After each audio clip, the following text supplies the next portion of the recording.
void stretched out endlessly, a vast expanse of nothingness punctuated by the distant glimmers of dying stars. In this cold, unforgiving darkness, three gods drifted aimlessly, their forms shrouded in a gloom that seemed to consume even the faintest flickers of hope.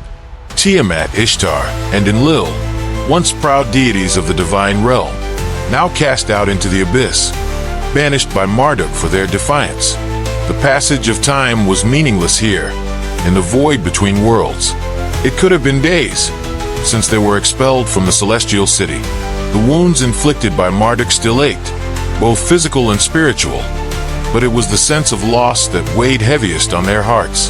They had been stripped of everything, home, purpose, honor, and left to wander in the shadows of their former glory.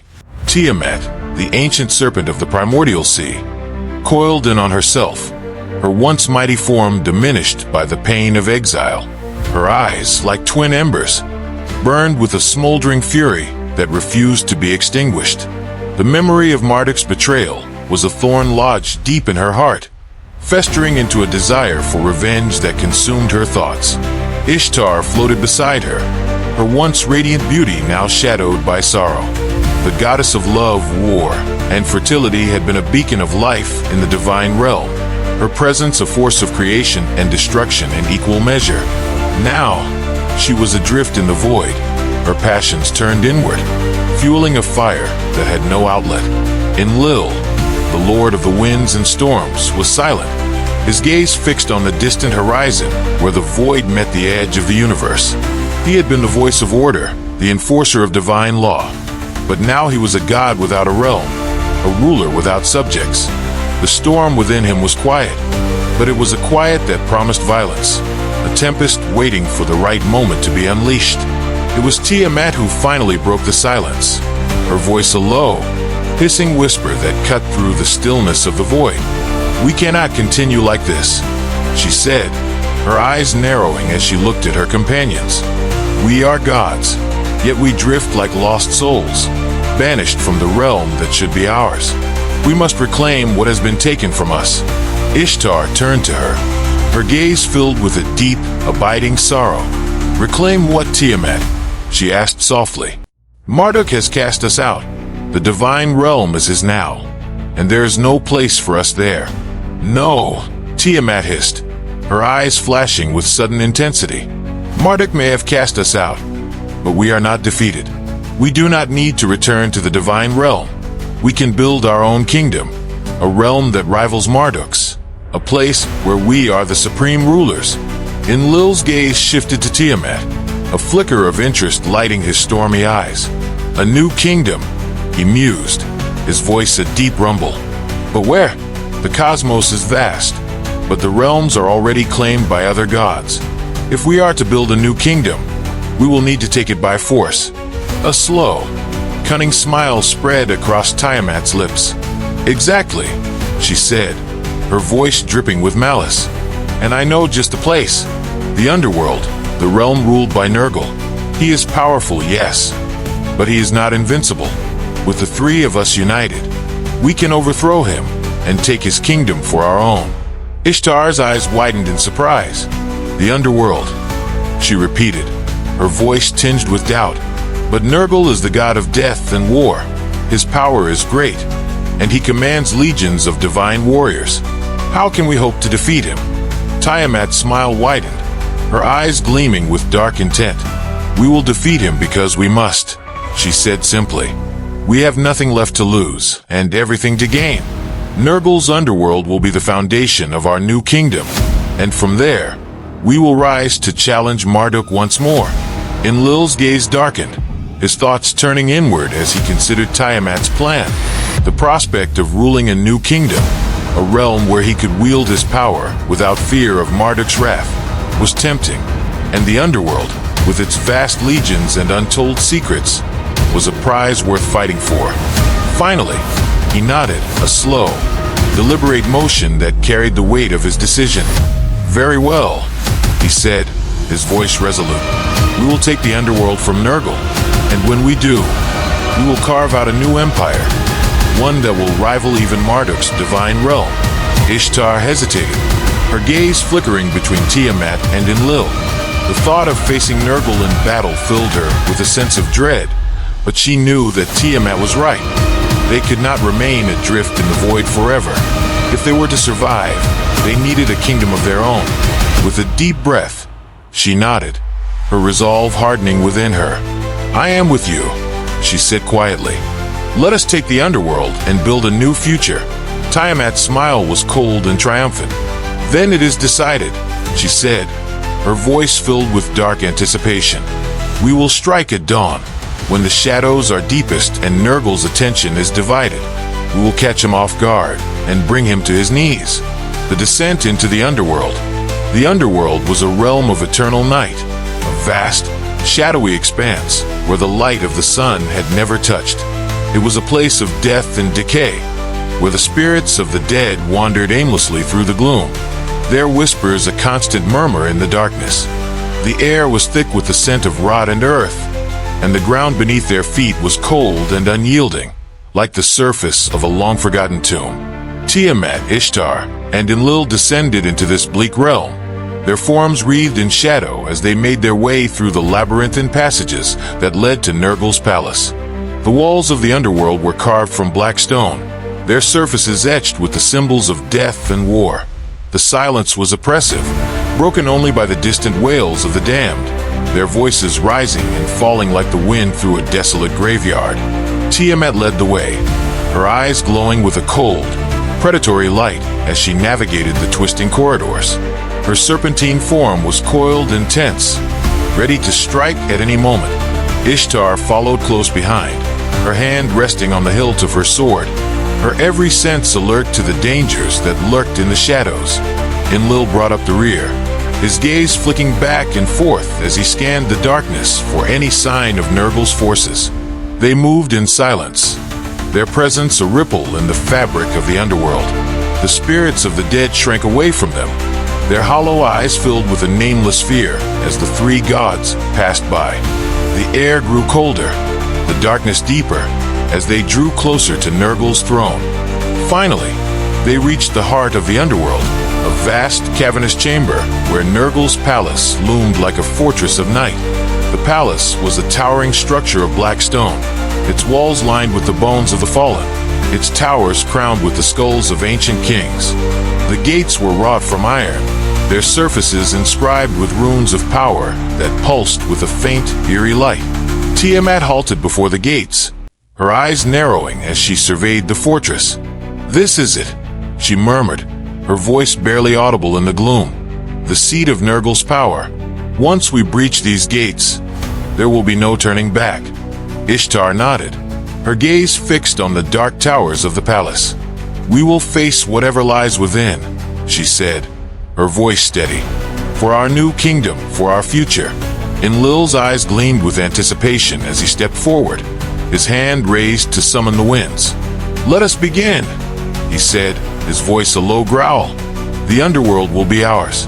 With a wave of his hand, Enlil unleashed the full force of the storm, the winds howling as they battered against the iron gates. Lightning flashed across the sky, the bolt striking the gates with a deafening crash, sending sparks flying into the air. The ground trembled beneath the force of the assault, the very walls of the palace shuddering as the winds tore at them. But the gates held firm, the runes of power glowing brighter as they absorbed the energy of the storm. Tiamat hissed in frustration, her eyes narrowing as she watched the gates resist their attack. "We must strike together," she said, her voice cold and determined. "Combine our powers and break through Nergal's defenses." Ishtar drew her sword, the blade glowing with a fierce, inner light as she summoned the fire of creation. The flames danced along the edge of the blade, their heat searing the air as she raised her weapon high. "Together then," she said, her voice filled with resolve. "Let us shatter these gates and bring Nergal to his knees." With a roar, the three gods unleashed their combined power upon the gates. Tiamat summoned the waters of chaos, a tidal wave of dark energy that surged forward, crashing against the iron with a force that threatened to tear the very fabric of reality. Ishtar struck with the fire of creation, her blade cleaving through the air as she brought it down upon the gates. the flames roaring with the intensity of a newborn star. Enlil called upon the storm, the winds howling and the lightning flashing as he poured all his strength into the assault. The gates groaned under the pressure, the runes of power flickering as they struggled to contain the onslaught. The iron buckled and warped, the metal screaming as it was torn apart by the sheer force of the attack. Finally, with a resounding crash, the gates shattered, the pieces flying in all directions as the entrance to Nurgle's palace was laid bare. Tiamat surged forward, her eyes blazing with triumph as she led the charge into the palace. Ishtar and Enlil followed close behind, their weapons ready, their hearts pounding with the anticipation of battle. They moved through the dark corridors of the palace like a storm, their presence a wave of destruction that left nothing in its wake. The battle in the underworld. Nurgle sat upon his throne, his dark eyes fixed on the gates of his palace as they shuddered under the force of the attack.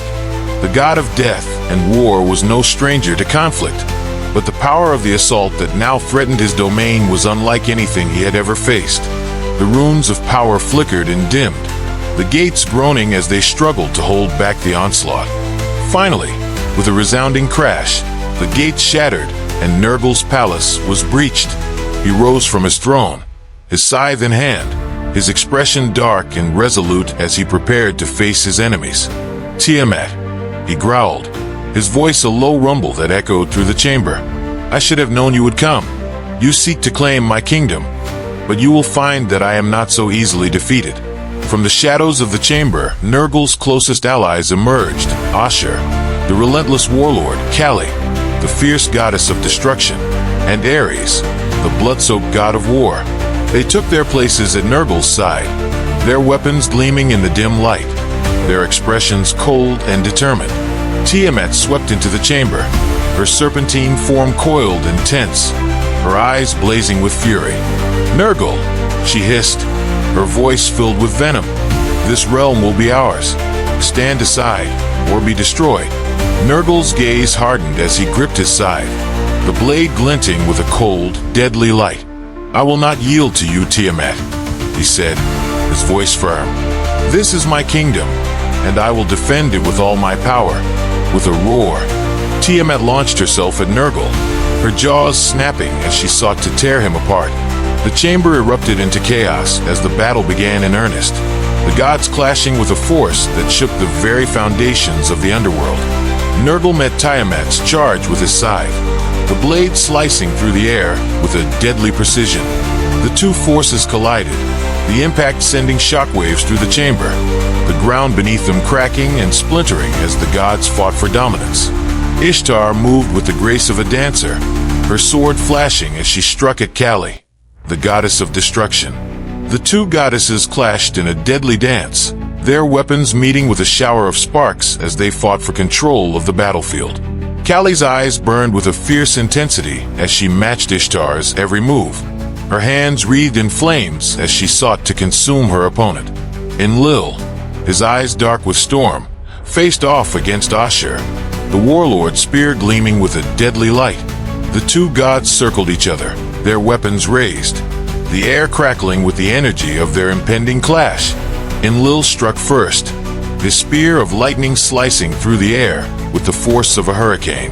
But Ashur was quick, his spear meeting Enlil's strike with a force that sent both gods reeling. Ares, the god of war, grinned savagely as he faced Tiamat's wrath. His sword, stained with the blood of countless battles, gleamed in the dim light as he met her attack with a ferocity that matched her own. The two gods clashed with a force that shook the chamber, their weapons ringing out as they fought for control of the underworld. The battle raged on, the chamber filled with the sounds of clashing weapons and the roars of the gods. The ground trembled beneath their feet, the walls shuddering as the forces of chaos and order clashed in a struggle for dominance. The air was thick with the scent of blood and fire, the heat of the battle searing the skin of the combatants as they fought with all their strength. Tiamat, her eyes blazing with fury, coiled around Nurgle, her jaws snapping as she sought to crush him in her coils. But Nurgle was relentless, his scythe flashing as he struck at her, the blade slicing through her scales with a deadly precision. The two forces clashed again and again, their power shaking the chamber as they fought for control of the underworld. Ishtar and Kali moved with the speed of lightning, their weapons flashing as they struck at each other, their eyes locked in a deadly stare. The air around them crackled with energy, the flames of destruction and the fire of creation clashing in a dance of death that threatened to consume them both. Enlil and Ashur clashed with a force that sent shockwaves through the chamber, their weapons ringing out as they fought for dominance. The storm within Enlil roared to life, the winds howling as they tore at Ashur. But the warlord was relentless, his spear flashing as he struck at Enlil with a force that sent him reeling. Ares, his eyes gleaming with a savage light, met Tiamat's fury with a grin, his sword flashing as he struck at her with all his strength. The two gods clashed with a force that shook the chamber, their weapons ringing out as they fought for control of the underworld. But Tiamat, Ishtar, and Enlil were relentless.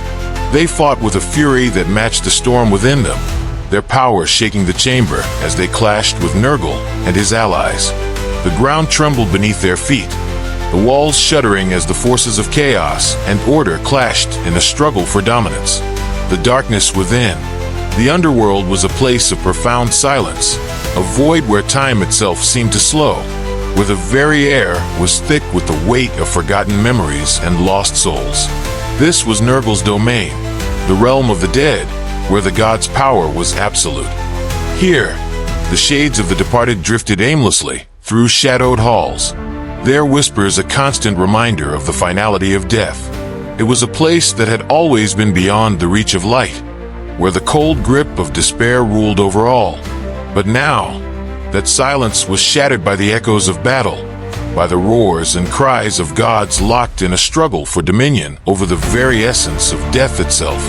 The underworld trembled as titanic forces clashed, the ancient stone of its foundations cracking under the strain of divine power unleashed. At the heart of this maelstrom, Tiamat, the ancient mother of chaos, coiled and uncoiled like a serpent of the abyss, her immense form shifting and writhing through the darkened air. Her eyes, twin orbs of burning fury, fixed upon Nergal with a hatred that had been simmering since her exile.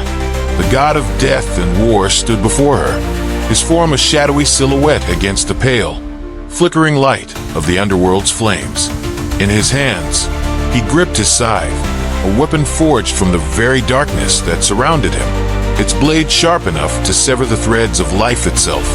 Across the battlefield, Ares, the god of war, moved with a savage grace, his sword a blur of motion as he struck at Enlil, the god of storms and wind.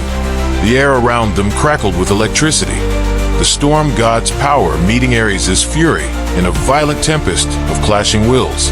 Ares fought with a brutality that knew no equal, but Enlil was relentless, his every strike calculated and precise, a force of nature that could not be easily subdued. Nearby, Ishtar, the goddess of love and war, engaged Kali, the goddess of destruction. Their battle was a dance of death, a whirl of flashing blades and flaring energy. Kali, with her dark, fiery gaze, matched Ishtar blow for blow, her movements a deadly symphony of chaos and carnage. The two goddesses were evenly matched, their fury and strength locked in a deadly embrace. But the tide of battle was beginning to shift, the tides of war. Tiamat's focus was on Nergal, and her power was a storm of chaos unleashed. Her serpentine body twisted through the air, her scales shimmering with an unholy light as she lashed out at Nergal. The god of the underworld met her attack with a cold, calculating precision, his scythe slicing through the air with deadly accuracy. But Tiamat was relentless, her fury a force of nature that could not be easily contained. She struck again and again, her jaw snapping, her coils tightening around Nergal, seeking to crush him within her grasp. But Nergal was a master of death, and he moved with the ease of one who had faced countless foes in battle. He deflected her strikes with his scythe, the blade flashing as it met her scales, sending sparks flying into the dark air. But even as he fought, Nergal could feel the weight of the battle pressing down upon him. The underworld itself seemed to shudder under the strain of the conflict. the walls of his domain trembling, as if in fear of the gods who sought to conquer it. He knew that he could not hold out forever against Tiamat's wrath. Not when Enlil and Ishtar were beginning to gain the upper hand in their own battles. Across the battlefield, Enlil finally overcame Ashur, the warlord's spear shattering under the force of Enlil's storm. With a roar of triumph, the storm god turned his attention to Ares, his eyes blazing with the power of the tempest. Ares, sensing the shift in the battle, turned to face this new threat, his sword raised to meet Enlil's onslaught. But Enlil was not to be underestimated. He struck with the force of a hurricane, his spear of lightning flashing through the air as he drove Ares back. The god of war fought valiantly, his sword clashing against Enlil's spear with a force that sent shockwaves through the underworld. But Ares was beginning to falter, his strength waning under the relentless assault. With Ares now occupied by Enlil, Tiamat was free to focus her full fury on Nergal. She lashed out with renewed vigor, her coils tightening around the god of the underworld, her jaws snapping inches from his face. Nergal struggled to break free, his scythe slashing at her scales, but he could feel his strength beginning to wane. Ishtar, seeing the tide of battle turning in their favor, fought with renewed determination against Kali. The goddess of destruction was fierce, her attacks a whirlwind of chaos and fire. But Ishtar was relentless. With a cry of fury, she drove Kali back, her sword flashing with the light of 1,000 suns as she struck again and again. Kali, sensing that the battle was slipping away from her, fought with a desperate fury. But Ishtar was too strong, her power too overwhelming. With a final, devastating blow, Ishtar drove Kali to the ground, her sword raised to deliver the finishing strike. But before she could land the killing blow, Kali let out a savage scream, her body erupting in a burst of flames that forced Ishtar to retreat. The flames roared to life, filling the chamber with an intense heat that seared the very air. The final stand. The battle was reaching its climax. The three gods, Tiamat, Enlil, and Ishtar, now stood united, their power a force that even Nergal, Ares, and Kali could not withstand. The underworld trembled under the weight of their combined might, the very fabric of reality straining as the gods clashed in a battle that would determine the fate of the realm. Nergal, his body battered and bruised, struggled to rise from the ground where Tiamat had thrown him. His scythe lay shattered at his side, its blade broken by the force of her attack. The god of death and war was defeated, his power spent, but his eyes still burned with a fierce, unyielding resolve.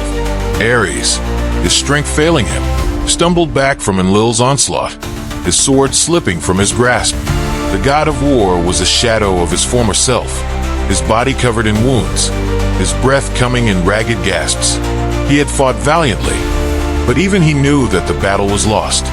Kali, her form flickering like a dying flame, stood at the edge of the battlefield, her eyes fixed on the three gods who now stood triumphant. The goddess of destruction was spent, her power drained by the fury of the battle. She knew that she could not stand against Tiamat, Enlil, and Ishtar, not when they were united in their desire to conquer the underworld. The three defeated gods, Nergal, Ares, and Kali, exchanged a glance, a silent understanding passing between them.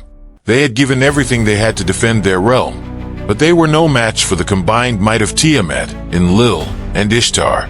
There was no shame in retreat, not when the alternative was certain death.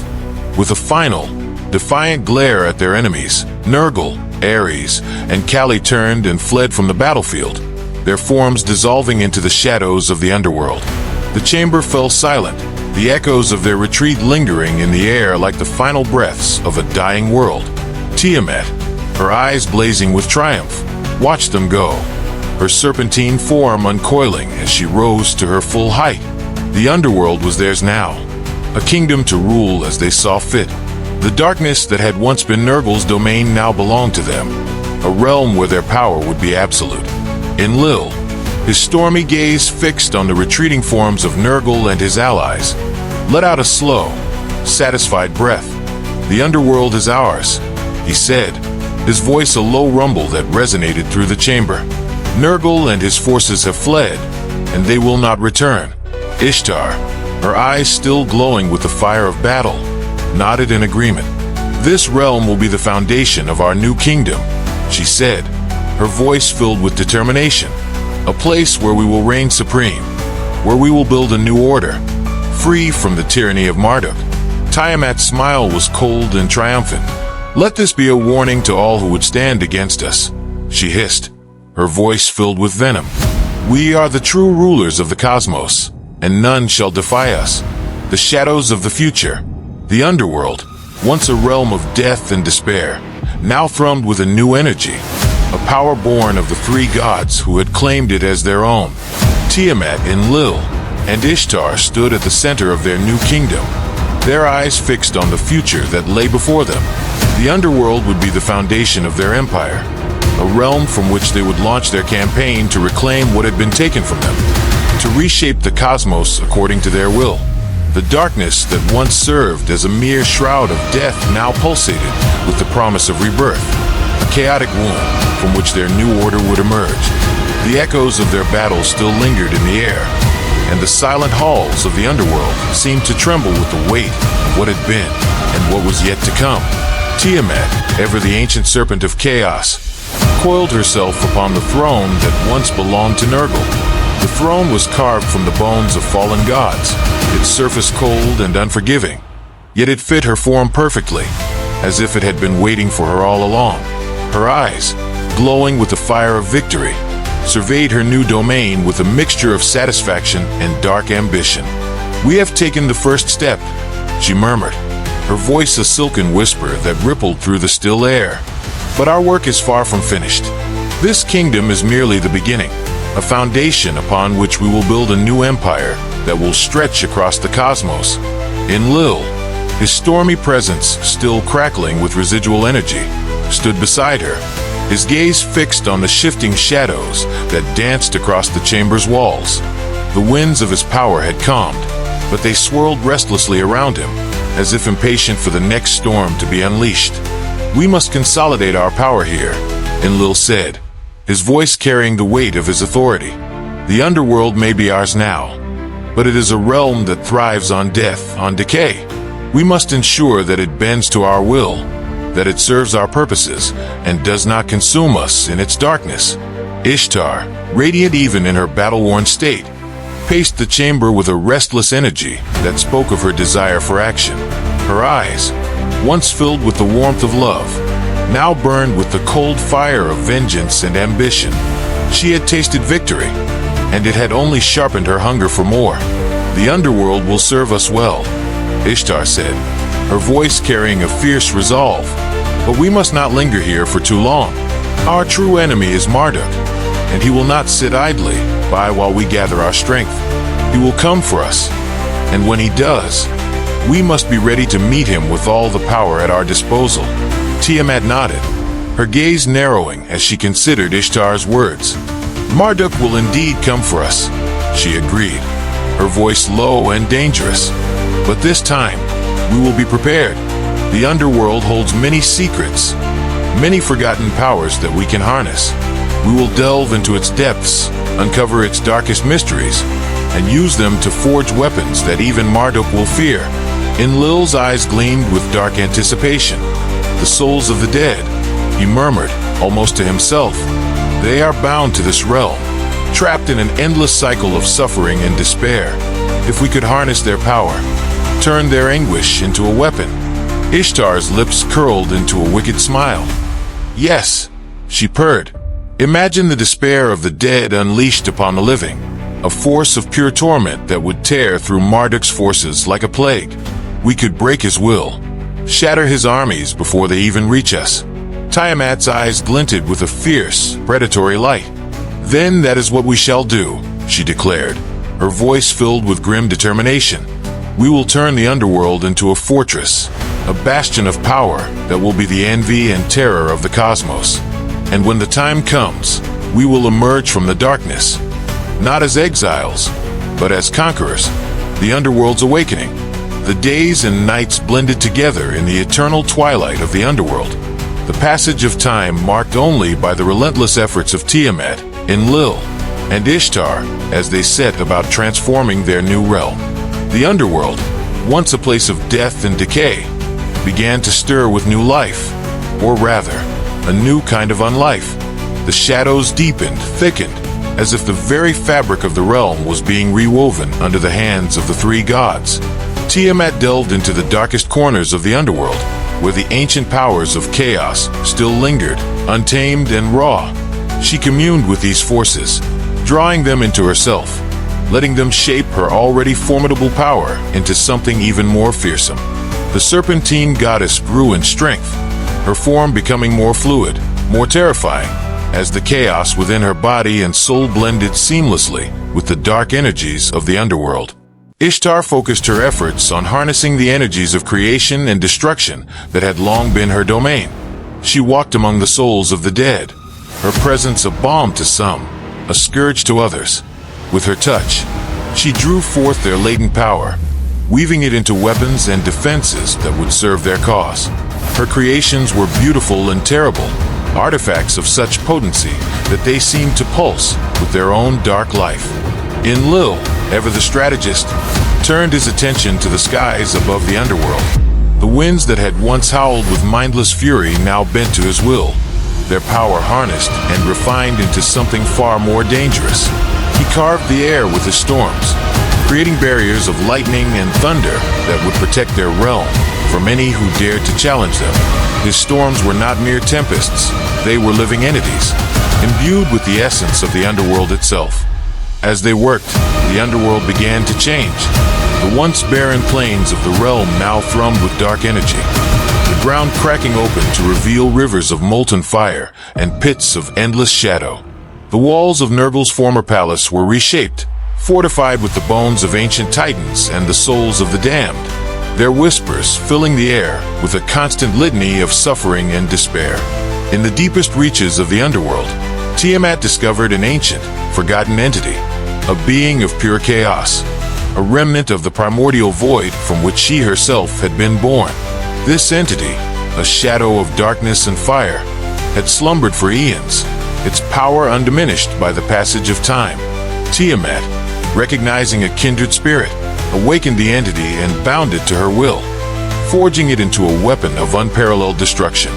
Ishtar, meanwhile, had uncovered a hidden chamber within the palace, a place where Nergal had stored the relics of his past victories. Among these relics, she found a blade of such exquisite craftsmanship that it seemed almost alive, its edge sharp enough to cut through the very fabric of reality. This blade, she knew, would be the key to their victory over Marduk, a weapon that could pierce even the defenses of the supreme god. Enlil, ever vigilant, had harnessed the power of the storm to create a network of watchful winds that swept across the underworld, alerting them to any intruders or threats. These winds were not merely forces of nature, they were extensions of Enlil's will, imbued with his cunning and his rage. With them, he could see and hear everything that occurred within their domain, ensuring that nothing could take them by surprise. The underworld was no longer a place of simple death and despair. It had become a fortress, a stronghold of dark power that pulsed with the energy of chaos and creation. Tiamat, Enlil, and Ishtar had remade it in their image, transforming it into a place where they could gather their strength, where they could plan their next move against Marduk.